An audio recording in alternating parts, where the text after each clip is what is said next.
이번에 강의는 두 가지로 이루어졌는데 하나는 뭐냐면은 둘 다 사실 한글과 연관된 것입니다. 그래서 이 한글이 한류 문화를 번성하는데 어떤 결정적인 역할을 해왔는가. 그 다음에 이 한국인을 이해하고 한국 문화를 이해하는 데 있어가지고 한글이 중요한 역할을 했다는 점. 그 다음에 그 일제강점기를 비롯해서 이 한글을 지키고 한글을 갖다가 그 우리나라에 널리 퍼뜨리게 하는데 이 기독교가 굉장히 중요한 역할을 했다는 것, 특히 기독교의 한글 성경이 어떤 역할을 했는가, 이러한 이야기를 갖다가 나눠보도록 그렇게 하겠습니다. 먼저 제가 얘기했듯이 말입니다. 제가 우리 교재는 말입니다. 세계를 흥넘치게 하라라고 하는 말입니다. 이 최준식 교수님의 이 교재를 갖다 쓴다고 했잖아요. 이 최준식 교수님은 지난 시간에 말씀드렸던 대로 한국의 문화를 이 문과 신, 그러니까 문은 뭐냐면 이제 학문적인 거죠. 이렇게 우리 한글이라든가 아니면 출판이라든가 아니면 그 교육이라든가 이렇게 이 글자를 갖다가 숭상하고 학문을 갖다가 굉장히 중요하게 생각했던 한국인의 그런 문화적인 정신을 문이라는 곳에서 찾은 거고요. 또는 신, 이 종교적인 것이죠. 아주 오래전에 있었던 그 선사시대부터 있었던 말입니다. 그 이 무교의 그런 영향과 역할로 비롯해서 불교와 그 다음에 유교와 기독교 등 이 한국인이 종교를 굉장히 가깝게 하면서 한국의 문화가 이렇게 지금까지 발전해 왔다라는 것이 이제 최준식 교수님의 중요한 이론이거든요. 오늘 이 시간에는요, 우리가 한글을 갖다가 다루잖아요. 역시 문이라는 영역 가운데 한번 이걸 다뤄볼 생각입니다. 오늘 강의한 내용은 우리 교재에 이렇게 제가 페이지 수 적어 놓은 것은요, 이 교재에 있는 것들입니다. 먼저 우리가 알아야 가장 중요한 그 한국인의 문에 대한 어떤 그 문에 대한 어떤 정신들은 이렇게 우리 얘기할 수 있을 것 같아요. 그 조선시대 때 가장 분명하게 잘 나타났죠. 조선은 새로운 문자를 발명했고 활자와 인쇄 문화가 융성했으며 무엇보다도 책을 중시했고 역사 기록의 심혈을 기울인 왕조였다라는 것이죠. 한마디로 말입니다. 다른 나라에서 없는 독특한 말입니다. 기록의 문화를 가지고 있고 그 기록하는 그 글자가 독특하게 뭡니까? 세종대왕이 창시한 한글. 다시 말해서 다른 나라 사람들이 갔었던 그런 그 문자는 전혀 다른 독특한 한국인의 문자를 갖다가 사용했다는 것이거든요. 여기서 나타난 대로 우리는 문자 한글을 가지고 있고요. 그 다음에 고려시대 때부터 발전했던 그 목판 인쇄, 그 다음에 금속 활자 인쇄부터 해서 그러한 전통을 갖다가 어떻게 합니까? 그대로 우리가 그 받아들여서 만들었던 어떤 이 인쇄 문화들, 그 다음에 뭐겠습니까? 책을 중시하는 거죠. 그렇습니다. 그 병인양육 때 이야기를 제가 지난번에 드린 대로 그 프랑스 함대의 장교가 이 강화도에 올라와서 민간인의 집에 들어갔을 때에 책이 있는 거 보고 깜짝 놀랐다 그러지 않습니까? 아니, 한국 사람들 집 치고 책이 없는 집이 어디 있습니까? 그런데 말이에요. 외국에 여행 가다 보면은 야, 그 책이라는 것 혹은 서점이라는 것을 가기가 정말 귀하고 힘든데도 적지 않습니다. 한국 사람들이 얼마나 이 문의 문화, 이 책을 갖다가 좋아하고 이 글자를 가지고 지식과 정보를 나누는 이러한 문화가 깊이 활성화되어 있다는 것을 갖다가 우리가 알 수 있는 사항이거든요. 또 이것이 다른 나라에 이렇게 많지 않은 경우가 많아요. 또 역사 기록이죠. 제가 오른쪽에 적어놨듯이 말입니다. 조선왕조실록은 유네스코에 등재된 세계기록문화유산입니다. 승정원 일기 등등 해가지고 말입니다. 왕의 일거수일투족과 정책과 나라에 무슨 일이 일어났는가 갖다 어떻습니까? 그렇죠. 일일이 다 기록하고 이걸 보관하는 것이죠. 그리고 그 기록과 그 보관한 그 놀라운 어떤 지혜 때문에 사실 우리는 과거를 잘알 수가 있는 것이거든요. 우리가 여기서 알 수 있는 게 뭐겠습니까? 바로 이 글자, 문자, 한글이라고 하는 문자와 그 다음에 이것을 출판하고 그 다음에 이것을 기록하는 이러한 전체적인 하나의 문의 문화라는 것이 대한민국을 융성하게 오늘날의 대한민국을 만든 가장 중요한 계기가 될 뿐만 아니라 한류 문화를 활성화하는데 사실상 큰 기초를 이루는 것이 바로 한글 문화다라고 이제 이렇게 말씀드릴 수가 있을 것 같아요. 우리가 조선시대는 유교를 숭상하는 나라였지 않습니까? 유교가 국가 이념의 근간이었단 말입니다. 그럴 때 유교할 때 우리가 아는 대로 공자님 말씀, 그 논어에 나와 있잖아요. 그런데 논어 1장을 하기편이라는데 논어 1장에 보면 이런 얘기가 나왔죠. 하기 시습지면 불역열호와 유붕자원박내면 불역낙호야. 인불지부온이면 불역군자라. 어디서 들었는데 사실상 이 뜻을 갖다가 또 잘 아시는 분들 많지 않은 것 같아요. 그러니까 자왈 공자님께서 말씀하셨습니다. 뭐라고요? 하기 시습지면 배우고 때때로 익히니 불역열호 기쁘지 아니한가? 무슨 말입니까? 우리가 알아둬야 할 가장 중요한 사상, 유교가 근간이었던 조선시대에서의 왜 문의 문화가 왜 발전할 수밖에 없느냐는 것을 보겠습니까? 뜻밖에도 논어의 제일 첫 번째 장에 나오는 이야기가 뭐겠습니까? 학, 배움에 대한 이야기다. 배울학자 아닙니까? 배움에 대한 이야기다라는 것이죠. 그러니까는 대한민국이 오늘날 교육에 대해서 그렇게 많이 투자하고 말입니다. 애들을 갖다가 복닥복닥 해가지고 말입니다. 대학 입시에 몰두하게 만들고 말이에요. 이런 것에 비판도 많습니다만은 대한민국 전체 사회가 가지고 있는 말이야. 입시 문화 혹은 교육의 문화 혹은 교육에 아주 매진하는 이러한 풍토라는 것은 이 조선시대의 학의 문화, 이 문의 학의 그 논어의 첫 부분 시작된 대로 배움에 대한 가치를 가장 중요시 여기는 그 문화로부터 나왔다라는 것을 여기서 알 수 있는 것이죠. 그렇죠? 논어는 뭐라고요? 학, 배움에서 시작하는 것입니다. 배우고 때때로 익히니 기쁘지 아니한가라는 것이죠. 그렇죠? 그래서 우리는 이 유교가 가지고 있는 이 인간관으로서의 군자거든요. 여기 불역군자라고 했잖아요. 불역군자나. 이 군자가 갖춰야 할 가장 중요한 그 인성이며 이런 태도라는 것은 결국 학, 배움에서 나오는 것이다. 그래서 사람은 배우지 않으면 안 된다. 사람은 뭐예요? 잘 배워야 된다. 응? 배우자는 뭡니까? 인간이 인간다운 역할을 할 수가 없다라고 생각하는 이런 사고방식도 전부 다 이러한 그 유교적인 문화, 이 문의 문화로부터 나왔다라고 우리가 볼 수 있겠죠.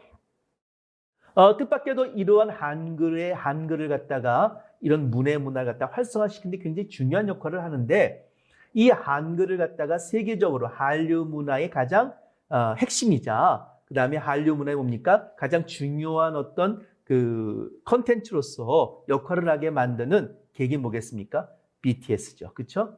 그 BTS가 한글날 특집으로 이렇게 방탄 때문에 한글을 배웠다는 다큐멘터리를 갖다가 이렇게 방영한 적이 있어요. 여러분 그 시간 되시 꼭 한번 보셨으면 좋겠습니다. 뜻밖에도 방탄소년단을 좋아하는 세계의 아미들, 방탄소년단의 팬들이죠. 어떻게 돼요? 한글을 배워요. 왜? 방탄소년단 노래 가운데 영어도 있지만 말이야 한글도 적지 않거든요. 그 한글을 갖다가 듣긴 들었는데 이걸 어떻게 쓸까? 무슨 뜻인가? 공부를 하는 것이죠. 공부를 하다 보니까 한글을 익히게 되고 한글을 자연스럽게 말하고 쓰는 것이 이제는 익숙해진 그러한 외국의 젊은이들이 적지가 않다는 것입니다. 그래서 어떻게 돼요? 뜻밖에도 오늘날 한글이 세계적으로 사람들이 호기심을 갖고 접근하고 그 한글을 배우게 되는 결정적인 계기. 다시 말해서 한류 문화의 근간은 한글에 있다고 했잖아요. 이 한글을 갖다가 세상에 퍼뜨리는데 바로 방탄소년단이 굉장히 중요한 역할을 했다라는 것을 우리가 여기서 알 수가 있습니다. 예를 들어서 2018년 10월 달에 미국 뉴욕의 시티필드 경기장에서 방탄소년단이 공연을 했어요. 이게 값이 싸지 않습니다. 입장료가 말입니다. 거의 5, 60만, 우리나라 돈으로 최소 5, 60만 원씩 하는데도 불구하고 말입니다. 금방 매진됐잖아요. 무려 15분 만에 완전히 매진됐잖아요.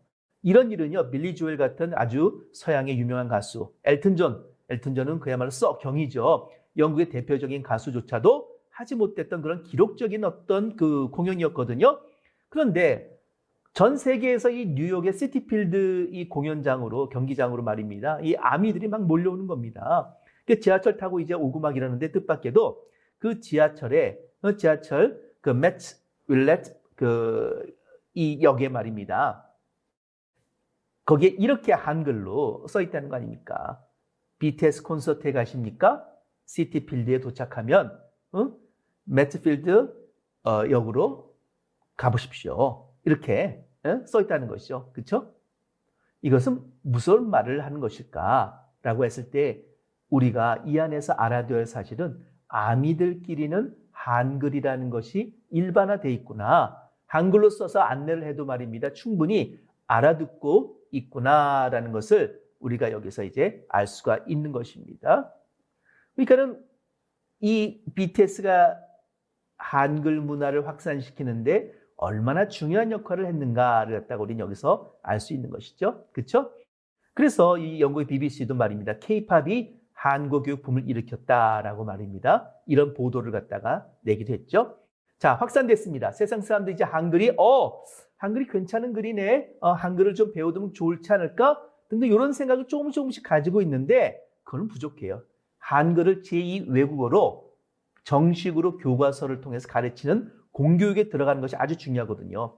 인도가 그 일을 해냈지 않습니까? 물론 다른 나라들도 제2 외국어로 한국어를 갖다 교육하는 나라들이 많습니다. 근데 왜 인도가 중요하냐면요. 인도의 인구가 몇 명이니까 지금 13억의 중국의 인구를 갖다가 조금 있으면 능가하는 세계 최다 인구국이 되는 것이 인도 아니겠습니까? 근데 인도가 뭐예요? 제2 외국어로 한국어를 택했다는 것이죠. 이것이 갖는 의미는 굉장히 큽니다. 제가 말씀드린 인도에서 이 한글을 갖다가 확산시키고 배우게 됐을 때에 그 파급 효과란 것은요, 엄청나거든요. 인도 사람들은 그 유럽으로 많이 가고 말입니다. 이 실리콘밸리로 많이 가거든요. 그러면서 점차 한글을 확산시키는데 이 사람들이 아주 중요한 역할을 이제 할 수가 있기 때문에 그런 것이죠. 그래서 실제로 인도도 할 열풍이 이제 불어닥쳤어요. 그래서 뭐 태양의 후예 보면서 사람들이 굉장히 좋아했죠. 뭐 한국 영화의 밤도 하고 말입니다. 특히 K-팝을 갖다가 좋아하고 말입니다. 그런 가운데서 인도의 학생들이 당연히 BTS를 좋아하고 BTS가 부르는 한국어를 갖다가 배우고 싶어 한다는 것은 어쩌면 자연스러운 일인지도 모르겠어요. 그래서 인도가 28년 만에 교육과정을 개편하면서 태국어, 포르투갈어, 러시아어와 함께 한국어가 제2외국어로 들어가게 돼 있는 것입니다. 원래 한국어 자리에 원래 중국어가 있었다 그래요. 근데 이제 인도하고 중국하고 이제 국경 분쟁을 벌이지 않습니까? 그 바람에 이제 인도가 중국어 이제 우리는 안 배울 거야. 그래서 이제 중국어를 갖다가 이제 내려놓고 대신 한국어를 집어넣은 것이죠. 그래서 바로 한국어가 인도의 제2외국어가 됐다는 것은 뭐냐면 그만큼 한류 문화와 한류 열풍이라는 것이 굉장히 인도에도 많이 불어닥쳤고 그 한류 문화의 가장 중요한 밑바탕에는 한글을 배우려고 하는 한글 교육이 깔려 있다. 그래서 한류 문화가 얼마나 깊이 이렇게 번졌는가를 보려면 뭡니까? 이 한글을 배우려고 하는 그런 문화가 어느 정도 확산되고 있는 걸 보면 된다는 것입니다. 그래서 2018년도에 한글날에 세상에 국무총리로부터 말입니다. BTS가 화관 문화훈장을 받았잖아요. 어느 날에 받았다고요? 한글날에 받은 거예요. 왜요? 한글을 널리 퍼뜨린 공로를 인정받은 것이죠. 그 실제로 BTS가 받은 그 팬레터 아미들로 편지를 보게 되면 말입니다. 그 안에 뭐가 있어요? 한글로 된 직접 쓴 말입니다. 편지들이 수두룩합니다.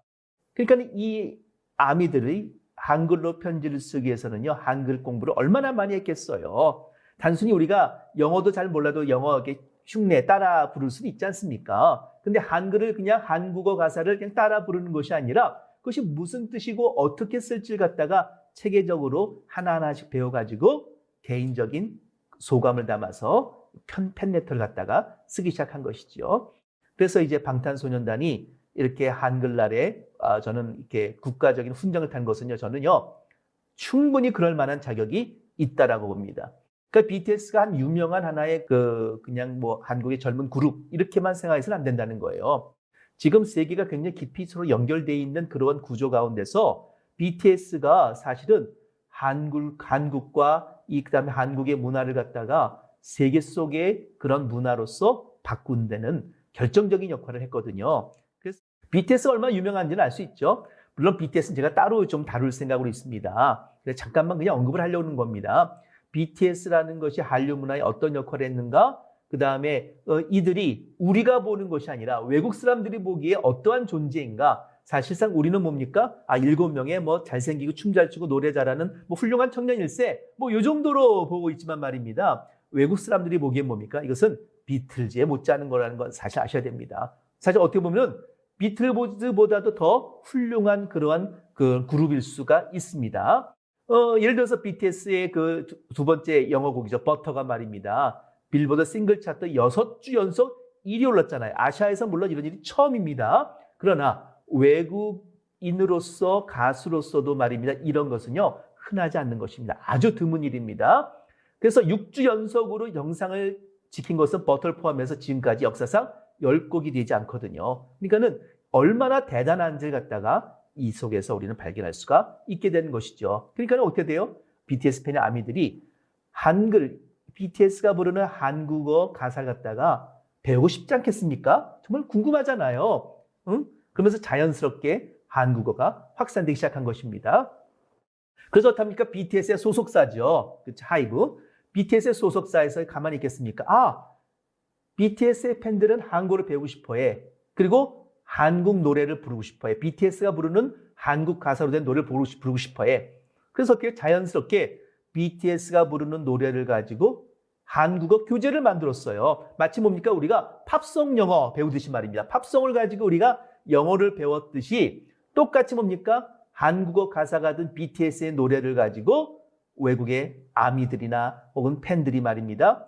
한국어를 배우기 시작했다라는 것입니다. 그래서 이미 2020년도에 그 하이브 에듀라 해가지고 이 자회사를 만들어가지고 말입니다. 아예 BTS를 가지고 한국어를 가르치는 자회사를 만들었어요. 그래서 어떻게 돼요?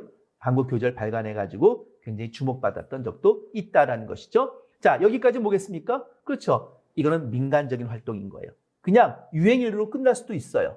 그런데 내가 한국어를 배워서 내가 내 인생, 내가 직업을 선택하고 내가 한국어와 연관된 일을 평생 동안 한다라든가 이렇게 자기 인생과 깊이 연관돼서 한국어를 받아들인다는 것은요. 또 다른 의미인 거예요.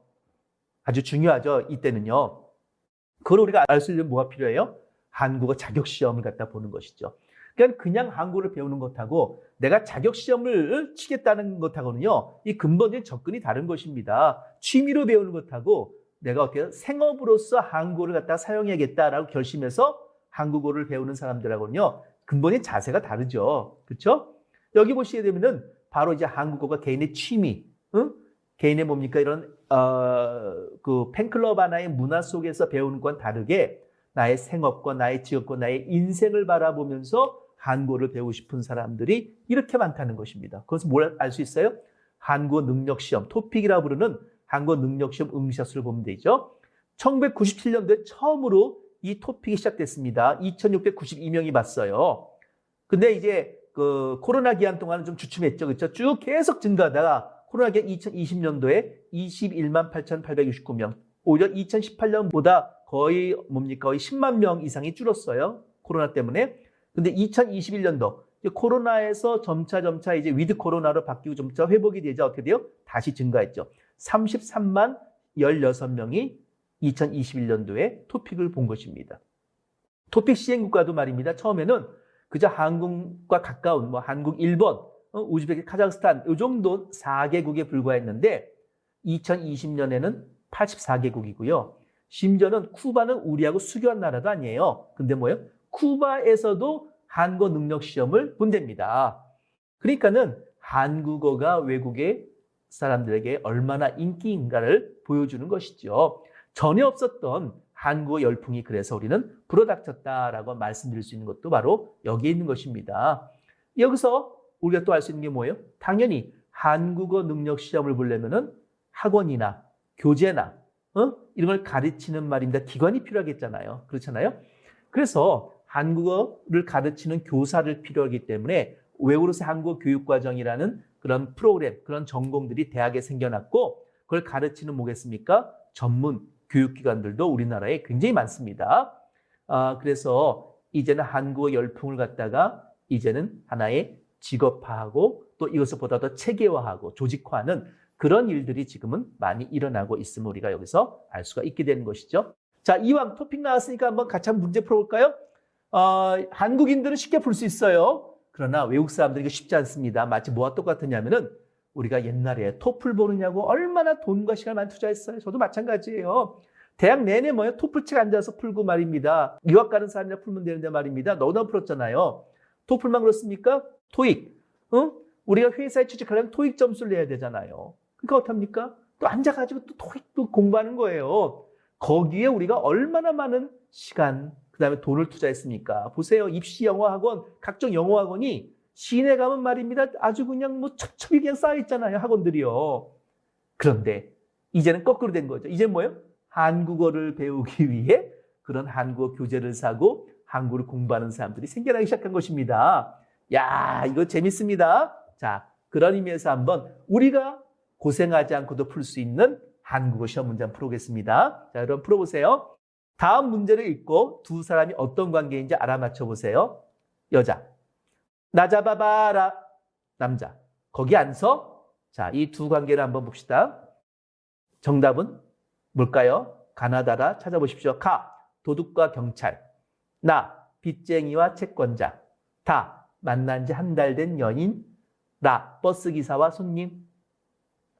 이런 얘기하면 다들 여러분들 이렇게 웃음이 나올 겁니다. 이게 무슨 문제야? 이걸 모르는 사람이 어디 있어? 우리는 다 알아요. 왜요? 한국 문화 속에서 우리는 말입니다. 연인끼리 말입니다. 나 잡아봐라고 여자가 가면은 남자가 쫓아가서 거기 안 서 그러고 말입니다. 서로 이제 마주치고 구르고 말입니다. 또 나무를 이렇게 둥글둥글 나무에 이렇게 돌고 말입니다. 이런 그 장면들이 다 연상이 되잖아요.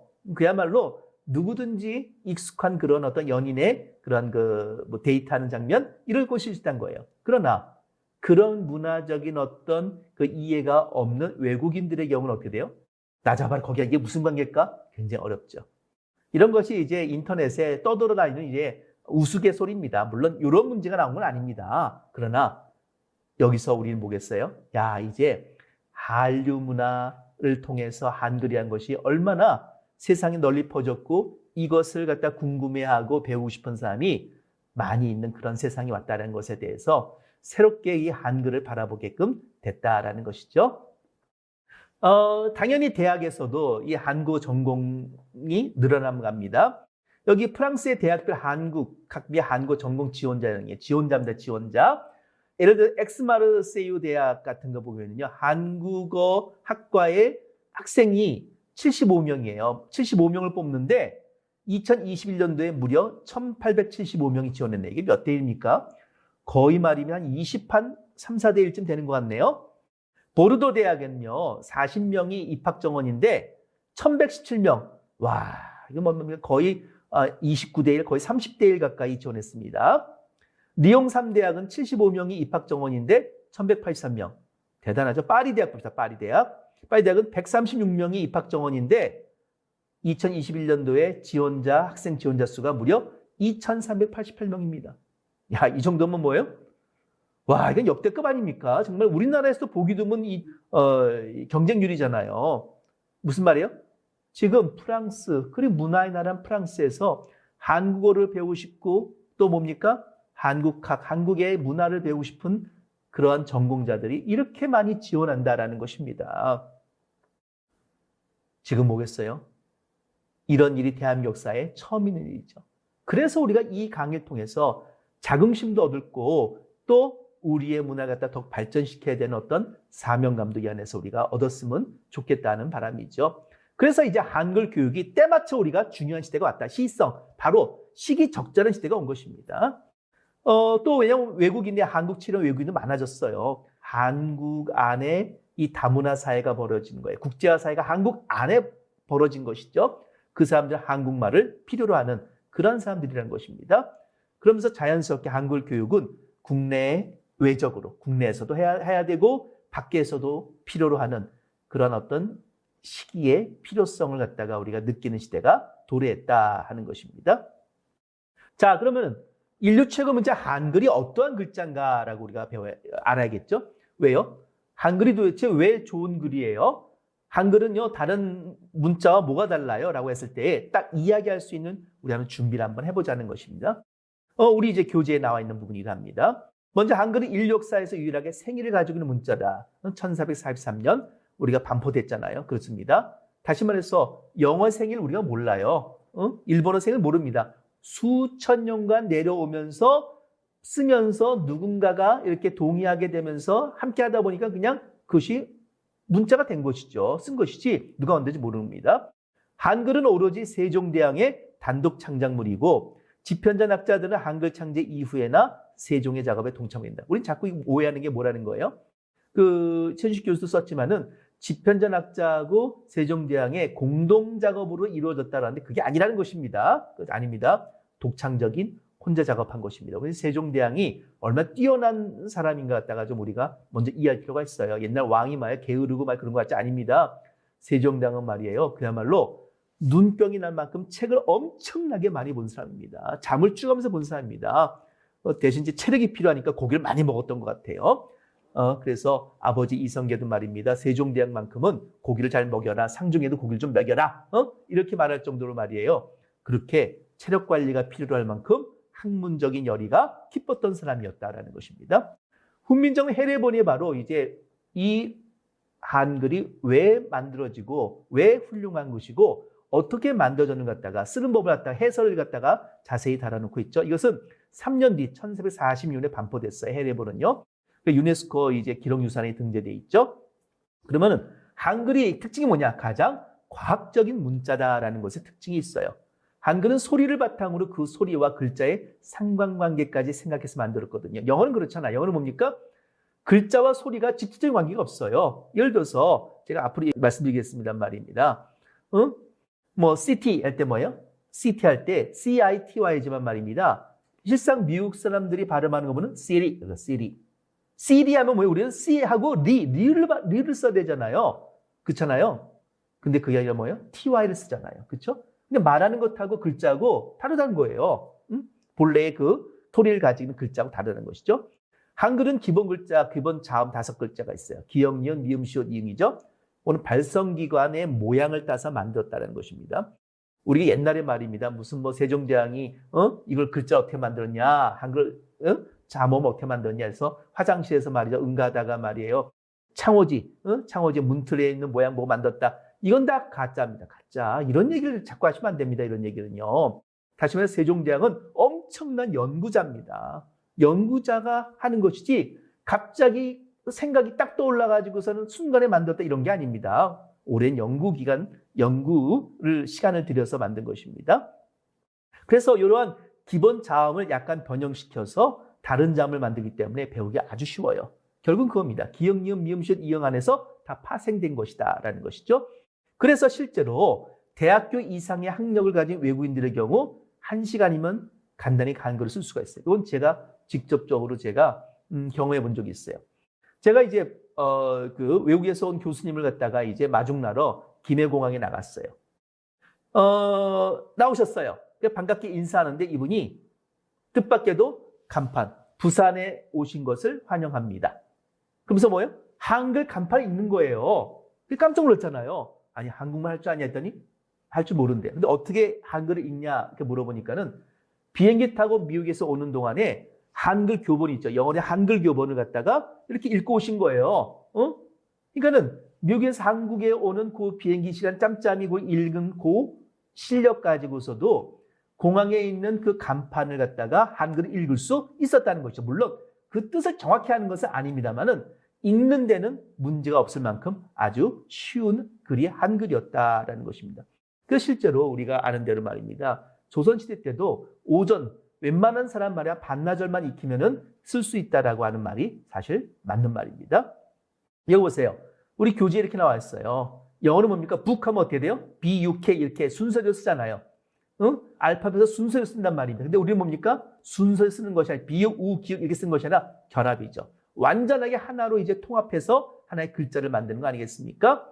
바로 이러한 특징들이 뭐냐 하면은요. 발음과 실제 쓰는 것과의 깊은 어떤 연관성을 가지면서 보다 더 그 독창적인 어떤 의미를 잘 전할 수 있도록 하는 그런 역할을 한다는 것입니다. 그래서 전 세계 문자 가운데 이렇게 모음의 독립적인 글자를 부여한 것은 세종이 처음이었고요. 우리가 한글이 가지고 있는 다른 언어, 문자가 가지고 있지 못한 그런 유니크한 면들이 이 안에는 담겨져 있다. 우리가 볼 수가 있는 것입니다. 진정한 과학성 아까 얘기드린 것입니다. 소리까지 생각하는 거예요. 소리까지. 그러니까 소리 나오는 것을 갖다가 그대로 다 옮길 수 있는 것이 한글이다라는 것이고요. 소리로 옮겨진 한글을 갖다가 다른 방식으로 읽을 수는 없기 때문에 완벽한 몸의 일치성이 이 안에는 보여질 수 있다는 것입니다. 그래서 우리는 CT 하면서 CT 이렇게 써요. 한글로 CT 이렇게 쓴다면 뭡니까? 읽을 때에 CT를 갖다가 C를 읽잖아요. 그죠? 영어는 뭡니까? CITY 써놓고 Siri 뭐 이렇게 읽잖아요. 근데 한글은 뭡니까? CT라고 쓰면은 누구든지 뭡니까? CT라고 읽지 Siri라고 읽지는 절대 않는다는 것입니다. 영어는 오랫동안 이제 로마자로서 로마 알파벳을 통해서 쭉 형성되었으니까 말입니다. 지역에 따라서 사람들이 읽는 마음이 다를 수밖에 없겠죠. 근데 한글은 뭡니까? 한 사람. 세종대왕이 만들었고 공식적으로 반포했고 이것을 쓰는 법을 갖다가 설명서를 갖다가 냈다는 말입니다. 그러니까 어떻게 돼요? 다른 격길로 가거나 다르게 활용하는 법이 있을 수가 없다라는 것이죠. 또 우리는 그러니까 이 한글은 소리 글자입니다. 소리를 갖다 잘 따기 위해서 비슷한 소리를 딱 묶어가지고서는 이 글자를 갖다 만들어놨기 때문에 유사성이 굉장히 깊고요. 그 유사 집단을 갖다가 우리가 이야기되면은 다르게 발음하는 일은 거의 없습니다. 그래서 비슷한 소리 내는 글자는 그 생김새도 비슷하게 이렇게 그룹으로 만들어서 우리가 만들었다는 것이죠. 그래서 예를 들어서 혓소리를 하나 예를 들어서 혀를 움직이는 소리죠. 뭐 R, L, T, N 이런 겁니다. 이런 것도 뭡니까? 글자 니은, 디귿, 티읕 이 글자가 비슷하잖아요. 그렇죠? 가장 훌륭한 것 그러면 이런 한글이 그럼 오늘날 정말로 어떤 의미가 있는가? 응? 단순하게 BTS가 한글 노래 불러서 한글이 많이 세상에 퍼졌어요. 이것은 이제 한류 문화적 의미가 되는 것이고요. 보다 더 중요한 이 시대의 문명, 이 디지털 문명의 사실은 한글이 대한민국을 가장 앞선 나라로 만드는 것에 결정적 기여를 했다. 저는 이렇게 생각하는 것입니다. 이 직지라고 하는 그 김정명 씨의 장편 소설이 있습니다. 이건 나중에 우리가 하겠습니다. 직지는 우리가 직지심체 요절 아시죠? 무슨 말입니까? 최초의 지금 금속 활자로 찍었다고 하는 그런 책이 지금 남아 있습니다. 이 직지. 청주에 가면 직지 이 박물관도 있습니다. 이 프랑스 도서관에 있던 것을 갖다가 이걸 우리가 발굴해내 가지고서는 이 최초의 금속 활자로 된 책은 구텐베르크의 활자본 성경이 아니라 고려 시대에 만든 직지 심체 요절이다라는 것을 갖다가 우리가 알게 됐죠. 그렇죠? 이건 이제 세계 사람들 다 인정하는 겁니다. 그러니까 독일 사람들이 이거 알고 나서 얼마나 배가 아팠을까? 왜냐하면요, 독일 사람들에게 구텐베르크는 마치 우리나라의 세종대왕 같은 그런 존재거든요. 근데 자기네가 세계 최고의 금속 활자를 만든 나라다라고 자랑스럽게 생각하는데 웬걸? 응? 이미 대한민국은 그보다 훨씬 더 빠른 시절에 고려 시대의 말입니다. 금속 활자를 만들었잖아요. 그 다음에 최근에는 이것도 나중에 제가 지금 말씀드리겠습니다만 최근에 말이에요. 이 조선 초기에 썼던 다시 말해서 이런 고려 시대부터 써왔던 금속 활자의 그 활자가 발견이 됐어요. 무슨 말이냐면 직지심체요절 책은 찍은 책은 있지만 그걸 찍은 활자는 금속 활자는 지금 없었거든요. 근데 최근에 그와 유사한 금속 활자가 그 인사동에서 이렇게 항아리 속에 담겨 있는 것이 발견이 됐어요. 수백 개가 발견됐어요. 정말 이거는 아주 충격적 역사적인 어떤 발굴이다 이렇게 말을 하더군요. 그래서 이제는 뭐예요? 완벽하게 우리가 활판 그 금속 활자도 있고 금속 활자로 찍어낸 책도 갖는 그런 어떤 우리 민족이 되는 바람에 대한민국은 그야말로 세계 최고의 그런 인쇄 문화를 가진 나라로 이제 완전히 자리매김을 하게 되는 것입니다. 근데 보세요. 그러한 그 인쇄 기술과 문해 문화와 이 체계 문화를 가지고 있는데 이 한글이 가지고 있는 이 소리 글자의 독특한 면이 결국 뭡니까? 디지털 문화와 가장 적합한 구조를 갖는 바람에 대한민국은 뭡니까? 반도체 산업부터 해가지고 디지털 이 사회의 가장 최첨단을 거둘 수가 있었다라는 것이 바로 이 직지라는 소설의 뒷면에 나오는 안내 글에 이렇게 표시된 거예요. 거기 이렇게 나와 있죠. 한국이 디지털 강국이 된 것은 결코 우연이 아니었다. 금속 활자에서 한글 반도체로 이어지는 지식혁명의 씨앗을 찾아 한국인의 정체성을 밝히는 경이로운 소설이다. 그래서 이 안에는 이런 겁니다. 어떻게 구텐베르크가 금속 활자를 만들 수 있었을까? 갑자기 만들었거든요. 이게 재미난 건 뭐냐면 유럽은 필사본, 성경을 일일이 베껴 썼잖아요. 손으로. 근데 갑자기 뭡니까? 그 포도주 즙을 짜는 이 착즙기에서 구사해가지고 말입니다. 금속 활자가 갑자기 나와요. 그래서 구텐베르크의 그 금속 활자 찍은 성경이 지금도 있거든요. 근데 그 중간에 목판 인쇄 이런 게 없어요. 그러니까 이건 뭐예요? 누군가가 금속 활자를 동양에서 전해줬을 것이다. 그러면 고려 시대에 만든 금속 활자를 유럽까지 누가 전해줬을까? 이런 상상력을 동원해서 만든 소설이 이제 직지란 소설이거든요. 재밌습니다. 이건 소설이긴 합니다만은 그 안에 뭐가 있습니까? 대한민국이 문해 문화, 이 금속 활자의 문화를 가진 나라고 이러한 활자와 글자를 갖다가 자유자재로 만들고 쓸 수 있는 그러한 능력이 있는 나라이기 때문에 디지털 시대에 가장 잘 어울린다는 것입니다. 보십시오. 한글입니다. 이거는 뭐냐면 삼성의 이제 그 휴대폰의 자판인데 이거 갖다가 이제 천지인 자판 이렇게 부르기도 하거든요. 무슨 말이에요? 뜻밖에도 28자를 가지고 만드는데 모음 보세요. 짝대기 점 하나 하고 짝대기 2개 가지고 뭐예요? 모음을 갖다 다 표현할 수가 있는 것이죠. 그러니까 우리가 이렇게 굉장히 뭐 요즘에 엄지적인 한 손으로 막 이렇게 이게 메시지도 보내고 그러지 않습니까? 다시 말해서 이 자판을 갖다 자유자재로 움직일 수 있는 일본은 그렇지 않습니다. 중국도 이걸 잘 못합니다.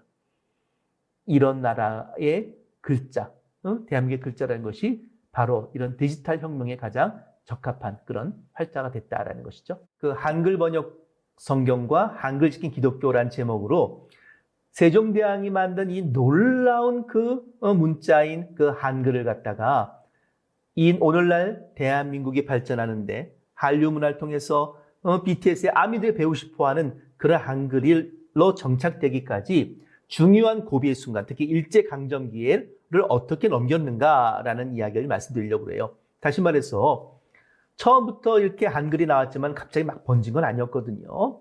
거기다가 뭐겠어요? 그 민중들, 정말로 그 교육의 기회를 제대로 갖지 못한 사람들조차도 어떻게 한글을 익힐 수 있겠는가? 그 다음에 그 일제강점기와 그 고난의 시절, 그 유교를 다 겪으면서도 대한민국이 이렇게 디지털 강국으로서 발전하게 된 결정적인 이유는 바로 뭐겠어요? 이 한글이라고 하는 것. 모든 사람들이 정보와 지식을 쉽게 공유할 수 있고 의사소통이 가능하고 또 디지털 구조와 유사하게 그걸 또 잘 활용할 수 있는 특질을 가진 한글을 사용했다는 것이야말로 굉장히 중요한 한류 문화를 이해하는데 아주 그 중요한 이 근간이 될 수 있거든요. 핵심이 될 수 있거든요. 그래서 한글이 어떻게 보존되는데 이 기독교하고 이 한글 성경이 어떻게 중요한 역할을 하게 됐는가를 갖다 같이 나눠보도록 그렇게 하겠습니다. 먼저 대한민국의 한글은 대한민국 뭐예요? 한글의 나라다. 한글의 나라다. 한국을 가진 나라다라는 것입니다. 물론 이제 국한문 혼용으로요. 이제 한자도 우리가 쓰긴 합니다만은 요즘 새로운 세대는 한자를 거의 안 쓰는 것 같아요.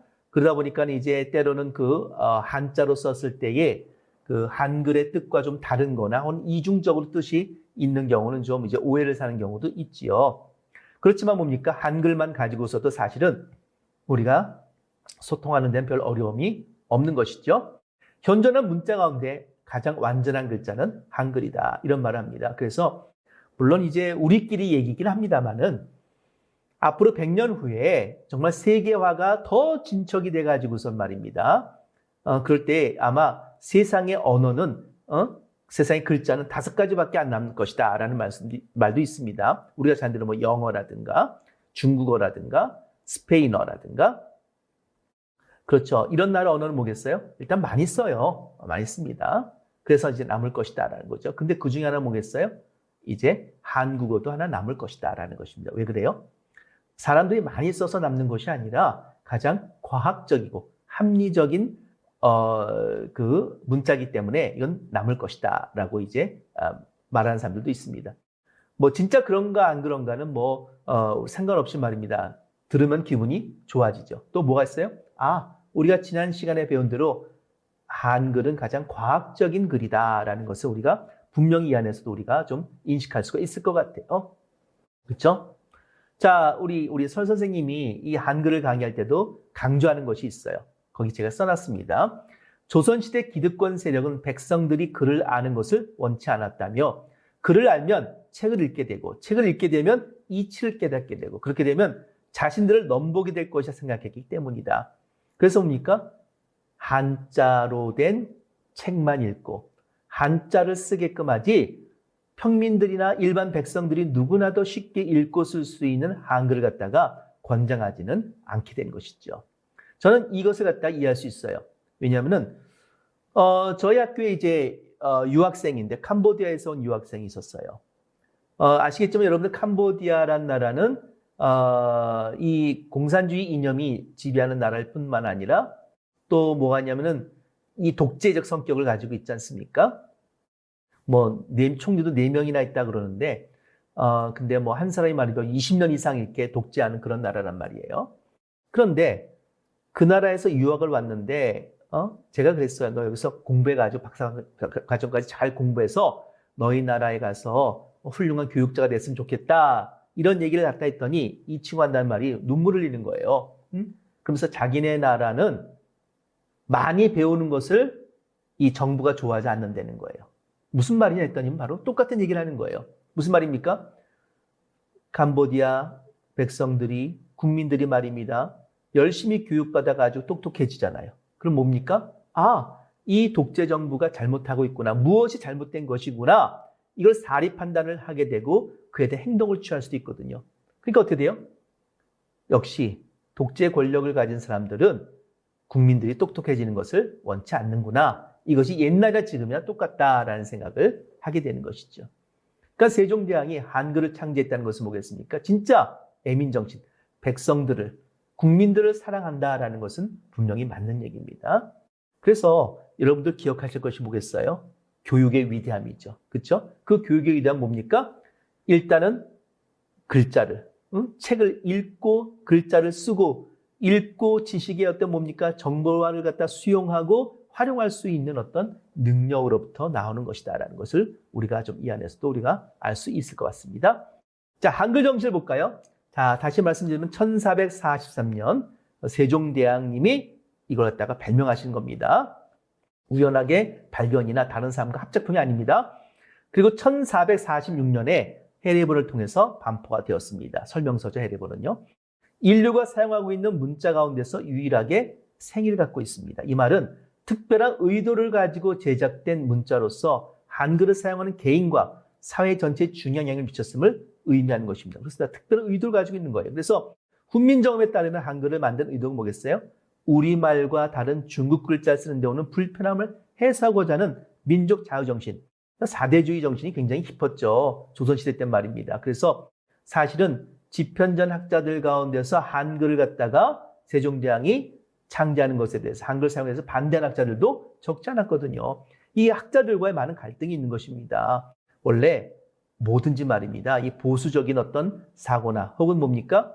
관습에 익숙한 사람들은 말 그걸 지키려고 하는 그런 자세가 있기 때문에 이걸 혁명적으로 바꾸거나 변화를 주거나 발전시키는 사람과의 항상 갈등은 있게 마련이거든요. 또 뭐예요? 민족 자주정신이 있죠. 그렇죠? 그러나 한자에는 당연히 뭡니까? 중국의 문화적인 그런 그 의미들이 담겨 있지 않습니까? 그 민족 자주정신과 더불어 학습의 어려움을 겪는 백성들이 쉽게 배워 문자 생활을 원활하게 할 수 있도록 돕기 위한 애민사상을 이룰 수 있다. 이 애민사상 여러분이 중요시 해야 되는 것입니다. 그러니까 세종대왕이 백성들을 사랑하지 않았다면은 구태여 말입니다. 이걸 갖다가 밤새워서 연구하면서 이걸 만들 필요가 있겠습니까? 그렇지 않다는 거예요. 또 얘기했잖아요. 독재자들은 뭐라고요? 백성들이 똑똑해지는 것을 원치 않는다고 말입니다. 그러나 진짜 백성을 사랑하는 사람들은 어떻게 돼요? 자기 백성이 똑똑해지는 것이 중요하죠. 그러니까 대한민국이 이렇게 발전할 수 있는 나라, 세계 10위권의 경제대국으로 발전할 수 있는 나라, 그다음에 디지털 강국으로서 우뚝 설 수 있는 그 근본적인 어떤 출발점은 뭐겠습니까? 세종대왕의 애민정신이 시작됐다. 그래서 누구나 정보를 갖다가 쉽게 읽을 수 있는, 받아들일 수 있는 한글 교육이 시행되고 한글을 통해서 사람들이 자시 표현의 능력들이 활성화되면서부터 교육 능력이 굉장히 일취월장 발전해 가면서부터 어떻습니까? 대한민국은 똑똑해진 국민을 가진 나라가 되고 똑똑해진 국민이 뭐라고요? 발전된 나라를 만들 수 있었다. 이렇게 이제 논리가 이제 우리가 형성이 될 수가 있는 것입니다. 그래서 이런 남녀노소뿐만 아니라 신분에 관계없이 문자를 이용할 수 있도록 만든 한글의 정신은 모든 사람을 사랑하시는 하나님의 사랑과 일면 닮은 점이 있다. 바로 뭡니까? 19세기 말에 선교사들이 이 조선 땅에 들어왔을 때에 이 한글을 갖다가 알았을 때에 그들이 깨달은 첫 번째가 뭡니까? 이 한글 정신은 기독교 정신과 일맥상통하는구나. 이 한글이라는 것이 한국에 있는 것이 정말 하나님이 주신 은혜구나. 왜요? 이 선교사들은요, 이 한글을 가지고 어떻습니까? 성경을 번역하고 그 조선에 있는 한국 사람들과 이제 의사소통을 하기 시작했거든요. 그래서 그렇습니다. 더욱더 놀라운 것은 뭐냐면요. 이 있잖아요. 한국은 문의 문화. 다시 말해서 책을 갖다 좋아하고 인쇄 매체가 발달하고 이 인쇄술이 발달하고 말입니다. 독특한 자기만의 그런 문자를 가진 나라라 했잖아요. 그러니까 어떻습니까? 뜻밖에도 서양의 선교사들이 조선 땅에 들어오기 전에 무엇이 먼저 들어왔냐면 성경이 먼저 들어왔어요. 어떤 성경이요? 번역된 성경. 다시 말해서 한글로 번역된 성경이 먼저 조선에 들어와서 사람들이 책과 글자와 이런 것에 대한 문에 대한 호기심을 갖다가 가지고 이것을 대할 수 있도록 이렇게 분위기가 이미 조성이 되기 시작한 것입니다. 그래서 번역 성경이 선교사보다 먼저 들어온 나라는 대한민국이 이 세상에서 유일합니다. 보통 보면 선교사가 낯선 나라에 가서 그 나라 문화를 익히고 언어를 익힌 다음에 성경을 내고 그때 뭡니까? 번역을 하는 거예요. 시간이 오래 걸리죠. 근데 대한민국은 그 전에 성경부터 먼저 번역해서 들어왔다라는 것입니다. 여기 보면은요, 이수정이라는 사람이 나오죠. 1884년 4월에 번역한 한글 마가복음은요, 다음에 아펜셀러 언더우드 선교사가 한국에 들어올 때 가지고 들어옵니다. 최초 한글 성경은 1882년에 중국 심양에서 개신교 선교사인 로스 목사가 이끄는 번역팀, 여기에는 말이야 이수정과 그분의 한국 사람 몇 사람이 함께 참여해가지고 성경을 번역하거든요. 그래서 이 번역된 성경을 가지고 우리가 잘 아는 언더우드 아펜셀러 선교사가 한국에 들어오게 되는 것입니다. 자, 이 부분을 갖다가 조금 더 깊이 한번 우리가 다뤄보도록 하겠습니다. 이걸 다룬 이유는 그렇습니다. 여러분, 대한민국의 한글하고요, 그 한류 문화 콘텐츠를 이끄는 원동력인 이 한글은 세종대왕이 창시하고 쉽게 우리가 쓸 수 있었다, 이렇게만 끝나는 것이 아니라 일제강점기를 겪으면서 한글의 위기가 있단 말입니다. 또 어떻게 돼? 아까 말씀드린 대로 권위주의적, 사대주의적인 사람들은 한글 사용에 대해서 별로 긍정적으로 생각 안 했거든요. 이러한 문화적 분위기 가운데서 뜻밖에도 한글의 위대함과 한글이 가지고 있는 놀라운 역량 갖다가 이걸 바라보고 인정하고 이것을 갖다가 적극적으로 사용함으로 말미암아서 대한민국이 오늘날 한글을 통해서 발전하는 나라가 되도록 하는 데는 이 선교사들의 관점과 이들의 역할, 이들이 단순히 자신의 종교를 갖다가 선교하기 위해서 했다라는 그러한 작은 것이 아니라 전체 한국을 갖다 일깨우는데 한글을 갖다 사용했다는 점에서 매우 중요하다라는 점을 여러분이 꼭 기억하셔야 되는 거예요. 그래서 제가 뭡니까? 구태여 말입니다. 1시간 동안 한국의 기독교와 한글과의 깊은 어떤 연관성 갖다가 제가 설명을 드리는 것입니다. 1870년대 후반 스코틀랜드 파송 선교사인 존 로스 목사와 맥킨타이어 목사가 한국 사람이죠. 이응찬, 서상윤 등이 이제 함께 참여하는 성경 번역을 시작합니다. 그래서 신약 성경이 예수 성경, 누가복음전서, 그러니까 성경에는요 4가지 복음이 있어요. 마태, 마가, 누가, 요한복음이 있는데 그 중에서 보니까 누가복음을 먼저 번역하고요. 그 다음에 요한복음을 번역해서 이거 출간하게 되죠. 그래서 요 복음서를 가지고 나중에 뭡니까? 언더우드 아펜셀러 선교사가 들어오게 되는 것입니다. 또 1880년 2월에 일본 요코하마에서 이수정이 번역한 한글 신약 성경이 마가복음이 또 간행이 되네요. 그렇습니다. 그래서 이 선교사들이 이 번역된 성경을 가지고 들어오게 되고 나중에는 이 쪽복음을 해가지고 부분 번역된 것을 모아서 뭡니까? 하나의 완벽한 신약 성경을 갖다가 이제는 합본으로 만들어서 예수 선교 전서라는 이름으로 발행을 하는 것입니다. 이게 왜 1887년입니다. 그러니까는 굉장히 언어에 탁월한 감각, 능력이 있는 이 선교사라는 걸 우리가 알 수가 있고요. 함께 참가한 한국 사람들도 대단히 훌륭한 언어적인 어떤 능력 있는 그러한 사람들이라는 것을 안에서 우리가 알 수가 있겠죠. 그렇죠? 그러면은 이것이 왜 중요하냐 하면요. 제가 말씀드렸듯이 한글을 어떻게 돼요? 한자 중심의 중국의 4대주의 입각해서 한자 중심의 권위주의적인 사람들은요.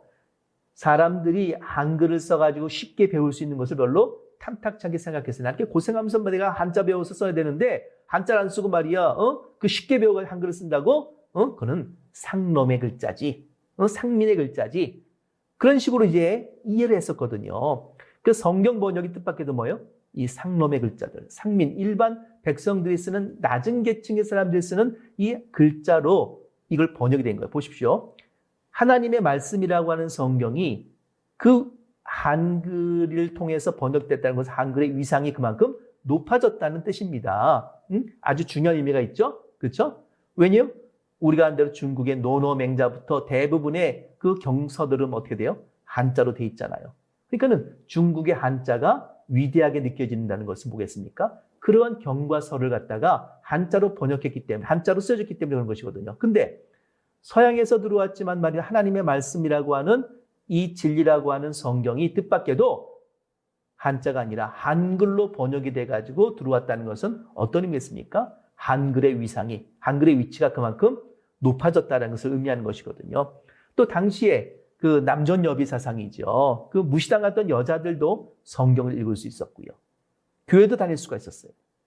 그렇죠? 여자가 책을 읽는다? 그것도 어떻게 돼요? 저렇게 농사나 짓고 말입니다. 그렇게 형편없어 보이는 여자들이 성경책을 갖다 읽을 수 있다? 정말 혁명적인 일이죠. 그렇죠? 그 다음에 남녀와 함께 예배도 드리고 이제 새로운 문화가 이제 등장한 것입니다. 성경을 읽으며 아울러 한글을 익혔다는 거. 이게 중요합니다. 한글을 완벽하게 해가지고 성경을 읽는 사람도 있겠지만 그렇지 않은 사람들 많아요. 성경을 읽으면서 뭐예요? 한글을 깨우치는 거예요. 왜 얘기했잖아요. 한글은 말입니다. 1시간만 배우면 어떻게 합니까? 읽을 수가 있어요. 반나절이면 말입니다. 배우면 뭐예요? 읽을 수가 있다는 거예요. 우리는 그 뜻을 알죠. 한국 사람들은 글자를 못 읽는 사람이 있어도 글자가 가진 뜻을 갖다 모르는 사람 없는 거예요. 그렇잖아요. 예를 들어서 사과 그럴 때 뭐예요? 우리가 사과, 시옷, 아, 기역, 오, 와 이렇게 쓰지는 못해도 말입니다. 우리가 발음 나온 대로 사과라고 했을 때 아, 사과는 알지 내가? 그 뜻을 다 알거든요. 그러니까 어떻게 돼요? 읽을 수만 있으면 그 뜻은 자연스럽게 익히게 되는 것이죠. 따라서 읽을 수 있게 만드는 것이 아주 중요한 교육의 핵심일 수밖에 없는 것입니다. 그런데 성경을 가르치면서 한글도 가르친 거예요. 한글을 배우면서 어때요? 성경을 함께 배울 수 있었던 것이죠. 그래서 이들은요, 성경 읽으면 한글을 읽혔다는 것입니다. 불평등과 차별의 제도 속에서 성경은 하나님 앞에서는 모두가 평등하다는 가르침을 받았다. 그러니까는 우리가 잘 아는 대로 말입니다. 산업공상 직업전 위계 질서, 혹은 막 양반과 이 평민의 말입니다. 이러한 신분의 차이에서 오는 여러 가지 갈등 등과 모순들과 어려움들이 있는 세상에서 한글을 배웠다는 것은 뭐예요? 모든 만민이 다 우리가 다 쉽게 읽을 수 있는 거잖아요. 한글 자체가 가지고 있는 말의 평등한 정신들, 애민 정신들, 그리고 그것을 갖다가 하나님의 사랑으로서 전하는 말입니다. 성경의 이야기를 갖다가 이것을 접하게 되면서 사람들은 무슨 생각을 했을 것 같아요? 내가 정말 보잘것없고 막 형편없고 그런 존재가 아니라 뭐겠습니까? 아, 모든 인간은 다 평등한 존재라는 사실을 갖다가 깨닫게 되는 것이죠. 이건 뭐겠습니까?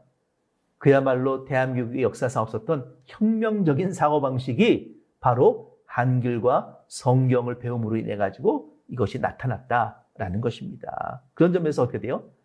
단순하게 무슨 기독교 특별한 종류를 우리가 배워야 돼가 아니라 한국의 역사 속에 나타난 기독교의 역사적 의미가 얼마나 중요한가 갖다가 우리가 좀 이해할 필요가 있는 것입니다. 최초의 선교사는요, 칼 귀칠라프입니다. 1860년에 순교한 선교사보다 토마스 선교사 34년 빨라요. 지금부터 한 20년 전에는 토마스 선교사, 대동강에 와서 성경을 전하다 순교한 토마스 선교사가 제일 먼저 온 선교사다 이렇게 저도 그렇게 배웠었거든요. 근데 이것이 바뀌었어요. 그 독일에 유학간 말입니다. 한 신학자로부터 뜻밖에도 우리나라에 온 최초의 선교사가 저 태안 앞바다의 고대도라는 섬에 상륙한 칼 귀칠라프라는 선교사다라는 사실을 갖다가 밝혀낸 것이죠. 네. 그 오연기 목사라는 분이 이걸 이제 전공을 하고 공부하고 그 다음에 이것을 갖다가 알린 중요한 역할을 갖다가 하신 분입니다. 그래서 저도 이제 고대도 가봤어요. 여기가 바로 칼 귀칠라프가 상륙했다는 그러한 섬이거든요. 언제냐? 1832년 7월 25일 바로 대천 앞바다의 고대도라는 섬 앞에 또 도착하게 됩니다. 그래서 여기서 뭡니까? 약 한 달 가까이 머물렀어요. 그래서 육지로 들어가서 이제 사실상 왕을 만나기 원했던 것인데 쇄국 정책 때문에 조정의 허락을 갖다가 받지 못하고 거기서 다시 또 배를 타고 말이죠. 대만 쪽으로 가게 되는 그런 안타까운 일들이 벌어지게 된 거죠. 대신 뭐예요? 고대도에 상륙해가지고서는요, 이제 복음서를 갖다가 전하고 감자농사법도 주고 그다음에 주기도문도 번역하는 등의 중요한 사역을 갖다 여기서 많이 하게 되거든요. 그 중에서도 중요한 일이 세 가지가 있어요. 첫 번째 뭐냐? 한글 주기도문을 번역해요. 다시 말해서 한자 성경은 있었고요. 중국어는 할 줄 알지만 말입니다. 당시에 조선 사람들이 썼던 그 한글을 가지고 주기도문을 번역할 생각을 미처 못했거든요. 얘기했잖아요. 아까 보셨듯이 성경 번역은요, 그 한참 이후에 벌어집니다. 지금 이 사람은 최초의 선교사란 말이에요. 근데 최초의 선교사가 와서 한 일이 뭐라고요? 주기도문을 한글로 번역해요. 왜? 한글은 쉽게 배워서 다 익힐 수가 있기 때문에 성경 전체를 번역하는 시간이 많이 걸리지만은 그 성경의 내용을 압축한 주기도문이라도 번역해서 주고 가길 원했다는 것이죠. 이 단편적인 한글 번역, 성경 번역의 효시라고 불릴만 합니다. 두 번째 뭐냐면 이제 가지고 온, 중국부터 왔으니까 가지고 온 한문 성경하고 한문 전도 서절 갖다가 이제 전달한 것입니다. 그래서 귀칠라프는 가는 곳마다 조선인들이 읽을 수 있는 한문에 대한 성경이나 한문 전도 서적을 나눠줬어요. 왜? 당시에는 이것이 한자를 읽을 수 있고 쓸 수 있는 사람이 많았기 때문에 이걸 나눠주면 뭡니까? 읽을 수가 있는 것이거든요. 그렇죠? 순조 대왕마저도 로버트 몰리슨 그리고 밀른 선교사가 번역한 한문 성경을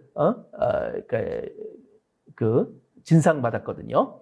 최초로 한글의 우수성을 세계 책에 소개했다. 이게 중요합니다. 무슨 말이에요? 야, 조선에 가니까는 한글이라는 글자가 있는데 정말 과학적으로 배우고 싶더라. 응? 한글은 정말 뛰어난 문자다라는 것을 갖다가 서양에 최초로 소개한 사람이 누굽니까? 칼 귀칠라프 선교사인 거예요. 당시 조선이 한자 문화권임에도 불구하고 뭡니까? 조선만의 문제 한글이 따로 있는 것입니다. 근데 귀족들은 이것을 무시했던 것이죠. 이 사실 갖다가 안 귀칠라프는 바로 뭐예요? 한글을 배워서 체계적이고 학술적으로 서양에 소개해서 최초로 세계의 한글을 알린 첫 번째 사람이 된 것입니다. 그러니까 뭐예요? 불과 한 달밖에 있지 않았지만 말입니다. 딱 보면 아는 거예요. 야, 이 한글이 대단히 위대한 문자구나, 위대한 글이구나 라는 것을 갖다가 금방 눈치챘다라는 사실은요, 여러분 우리가 자랑스럽게 여기게 됩니다. 그렇잖아요? 제가 늘 얘기했지만은 물속에 사는 물고기는 뭐예요? 그 물이 가지는 가치를 모르는 거예요. 우리가 한글을 쓰고 듣고 이것을 일상 속에서 생활하지만 말입니다. 한글의 위대함을 갖다가 우리는 모르고 사는 것입니다. 자, 그럼 어떻게 이 한글이 어떻게 번져나갔을까라는 거예요. 한글은 멸시천대를 받았잖아요. 근데 어떻게 돼요? 이 선교와 전도하려는 기독교인들의 의지와 더불어서 성경책, 번역된 한글로 볼 때 성경을 널리 전하고자 하는 의지가 따르면서 어떻습니까? 한글이 삽시간에 번지기 시작하는 것입니다. 여기에 서상윤이라는 사람이 나옵니다. 아까 말한 대로 한글 번역하는 데 중요한 역할을 했던 사람이죠. 그래서 그 장티프에서 죽을 뻔했던 그 본인을 갖다가 그 스코틀랜드 출신의 이 맥켄타이어 목사님이 이 간호해가지고 낳거든요. 그렇죠? 그래서 어쨌든 기독교인이 됐어요. 그런데 함께 이제 어울리는데 그 맥켄타이어 목사하고 천안 매부지간인 존 로스 목사, 아까 말씀드린 성경 번역한 그 선교사입니다. 그래서 이 존 로스 목사의 한국어 선생이 바로 서상윤입니다. 이 사람입니다. 그래서 이 사람이 어떻게 돼요? 세례도 받으면서 존 로스 목사와 함께 성경 번역에 나선 것이죠. 그 성경 번역만 한 것이 아니라 번역된 성경을 가지고 어떻게 돼요? 전국 팔도를 돌아다니면서 이걸 팔았어요. 이것을 갖다 우리는 권서인 혹은 매선이라고 불러요. 이것은 나중에 조직체가 생기게 되는데 성경을 번역해서 성경을 이렇게 개나리 못짐에 이렇게 짊어지고 말입니다. 깊은 산속도 가고 말입니다. 때로는 절에도 갔다 그래요. 그래서 발 닿는 곳마다 가면서 성경책을 갖다가 전해주고, 그냥 전해주고 똥자라는 것이 아닙니다. 이걸 팔고 또 그것을 읽지 못하는 사람에게는 한글을 가르쳐서 읽게끔 하고 또 그 내용도 설명해주는, 이렇게 성경을 팔고 성경을 가르치고 한글도 가르치는 말입니다. 이런 세 가지 기능을 하는 그러한 그 전도사 역할을 갖다가 하게 되는 것입니다. 그래서 일제시대에는 말이에요. 초기에는 이런 권서인들이 적지 않게 있었습니다. 그리고 이들은 다 교육을 받고 말입니다. 정당하게 값을 받고 다 팔았어. 왜? 공짜로 나눠주지 못합니까? 읽지 않는 거예요. 핵심은 그겁니다. 성경을 공짜로 나눠줄 수 있지만은 공짜로 준 것에 대해서 한국 사람은 가치를 갖다가 인정하지 않기 때문에 구체적으로 자기의 돈을 갖다가 주고선 사서 이걸 읽을 수 있도록 했다는 점에서 한국 사람들의 가지고 있는 문화적인 어떤 풍토도 잘 읽을 수 있었다라는 것입니다. 그래서 여러 가지 일화가 많이 나와요. 권서인 가운데 여성들도 있었거든요. 하루는 말입니다. 어떤 권서인이 말입니다. 시골에 갔는데 거기에 어떤 여인이 말입니다. 앉아있는 거예요. 그래서 얘기하는 거죠. 이것은 하나님의 말씀이고 아주 들으면 말이에요. 우리가 읽으면 좋은 하나님의 말씀인데 당신이 한글을 읽을 줄 모르면 내가 가르쳐 주겠어. 근데 이 여인은 뭡니까? 너무 가난해가지고 말입니다. 벌써 몇 끼째 굶고 있는 사람이죠. 그러니까 너무 불쌍한 거예요. 여인이요. 그래서 이 매서인은 이 성경책을 파는 사람 말입니다. 너무 딱하니까는 내가 당신한테 특별히 이 성경값을 받지 않고 내가 그냥 주겠어. 그러니까 어떻습니까? 여인은 그럼 아닙니다. 이렇게 귀한 말씀을 갖다가 이 좋은 책을 갖다가 내가 그냥 얻을 수 없습니다. 그래서 이웃집에 가서 돈을 꿔다가 값을 치렀다는 것이죠. 그렇죠? 자기가 배를 고프면서도 어떻게 돼요? 책을 보고 싶은 거예요. 글자를 읽고 싶은 거예요. 여러분, 이 사람이 성경이 뭔지를 다 알아가지고 내가 기독교인이 돼야지 해가지고 성경책 산 게 아니라는 겁니다. 한국 사람들이 가지고 있는 문에 대한 문화, 책을 갖다가 좋아하는 문화, 이런 성품들이 있었다는 거예요. 새로운 정보를 갖다가 대하고 싶은 그런 열망들이 있는 것이죠. 그렇죠? 또 서양에서 들어온 하나님의 말씀이니까 또 듣고 싶은 마음도 있었겠죠. 이런 것은 뭡니까? 한글이 아니었다면 일어날 수 없는 거예요. 한자 성경이라 그러면 그 여자인이 사겠습니까? 안 산다는 것입니다. 한글이니까 산 것입니다. 그래서 이 한국의 이러한 문화, 특히 말입니다. 교육률이 높지 않았었던 때에 한국의 일반 국민들이 수준 높은 어떤 국민으로 성장하는데 한글이 매우 중요한 역할을 했다라는 것을 여기서 이제 우리가 알 수 있는 것이죠. 그래서 얘기했던 대로 이 권서인들이 일제시대에 중요한 성경만을 갖다가 전하는 사람들이 아니라 한글을 갖다가 방방곡곡에 다 전한 결정적인 역할을 했던 사람들이다. 이들은 훈련을 받고 나가서 전도도 하고 한글을 읽을 수 없는 사람들이 한글을 가르치는 한글 전도사 역할을 함께한 사람들이었다라는 것을 갖다가 꼭 기억하시면 좋겠어요. 그래서 해방되기까지 한 2천여 명의 권서인들이 활동했다 그러고요. 그중에 40여 명은 여성 권서인들도 있었다라는 것입니다. 또한 직접적으로 보겠어요? 이 선교사들은 말입니다. 한국에 오잖아요. 그럼 뭐야? 한글부터 먼저 배우는 거예요. 그래서 철저하게 한글을 배워서 자기네끼리 시험에 통과해야지만이 선교 활동을 할 수 있도록 했다는 것입니다. 그러니까 뭐겠어요? 한국 선교사들은 일제시대 온 선교사들은 한글에 능통한 사람들이었다라는 것입니다. 얼마나 능통이냐면은 영어 작품들을 갖다 한글로 많이 번역을 해서 한국의 문화를 갖다 많이 번성하는 데 중요한 역할을 했지요. 그 중에서 예를 들어서 이 게일 선교사입니다. 제임스 게일 선교사는 보겠어요? 딱 안 거예요. 한글이 쉽게 사람들과 소통하고 복음을 전할 수 있는 하나의 언어다. 라는 것을 딱 깨달아요. 그러니까 서양 사람들은 아는 겁니다. 영어 쓰는 사람들은 영어가 얘기했듯이 말입니다. 발음 나온 대로 이게 되는 게 아니잖아요. 그렇죠? 일일이 외워야 되는 거예요. 어려워요. 그러나 한글은 뭡니까? 발음 나온 대로 쓸 수 있잖아요. 쉬운 글입니다. 금방 1시간만 배우면 쓸 수가 있는 거예요. 그래서 한글을 굉장히 좋아했어요. 또 하나 보겠어요? 게일 선교사 같은 경우는 한국 사람들이 책 읽기를 좋아하는 민족이다. 아까 얘기했잖아요. 그 배고픈 그 여인이 말입니다. 아무리 무슨 특정 종교의 진리가 담겨 있다는 거지만 말입니다. 그 책 갖다가 굶는 가운데서도 돈을 빌려서 살려고 했다는 것은 뭐겠습니까? 이 문의 문화, 책 읽기의 문화, 이것이 모든 어떤 이 조선 사람들, 국민들의 뼛속까지 이것이 잠재적으로 들어가 있는 그런 민족이다라는 것을 보여주는 것이죠. 그래서 1897년에 한국 최초의 한영사전을 강했어요. 무슨 말이에요? 한영사전을 만든 사람은 이 선교사들인 거예요. 그래서 제가 있잖아요. 한글의 역할과 한글의 가치를 갖다가 새롭게 인정하고 이것을 갖다가 일제강점기 때 한국어를 갖다가 멸시하고 말입니다. 그래서 없애려고 하는 그 상황 속에서 이 한국어를 지킨 사람들은 이 선교사들이었다고 말입니다. 신구약 성서를 갖다가 다 번역도 하고요. 철로역정도 한국어로 번역했죠. 구운몽조차도 때로는 영어로 번역해서 서양에 알리기도 했었다라는 것입니다. 그래서 우리가 잘 아는 대로 구한말과 일제강점기 선교사들은 우리말 전문가들이었다. 한글의 전문가, 한국어 전문가, 한글의 전문가들이었다는 것입니다. 언더우드 선교사는 1890년 한영자전, 한영문법 사전을 펴냈고요. 제임스 게일 선교사는 한영자전과 증보판 성경을 띈 한영대자전을 출간하기도 했다. 그래서 선교사 한글로 된 성경을 가지고 복음을 전파하는 데 사용했고요. 또 한민족 구원을 위해 멀리 달려온 선교사들은 바로 한글이 가지고 있는 애민 사상을 깊이 깨닫고 한글을 전하는 역할을 함께한 사람들이었다라는 것을 우리가 좀 알 필요가 있을 것 같아요. 그 일제강점기에 고종의 밀사 역할도 하면서 말입니다. 그야말로 애국, 한국 사람보다도 더 한국의 독립을 위해서 희생했던 헐버트 선교사. 이분은 지금 양화진의 그 외국인 선교사 묘지에 지금 그 잠들어 계시는데 이분 이런 말을 했어요. 나는 웨스트민스터 사원보다 한국 땅에 묻히길 원합니다.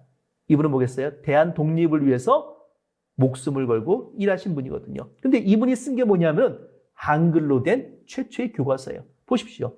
한글을 사랑한 선교사들이 일제강점기 한글을 지켜낼 뿐만 아니라 한글로 된 교육을 갖다가 앞장서서 한 것입니다. 3인필지 뭐라고요? 최초의 한글 교과서를 갖다 만들어서 한국에 있는 조선 사람들, 학생들에게 이것을 가르쳤던 것입니다.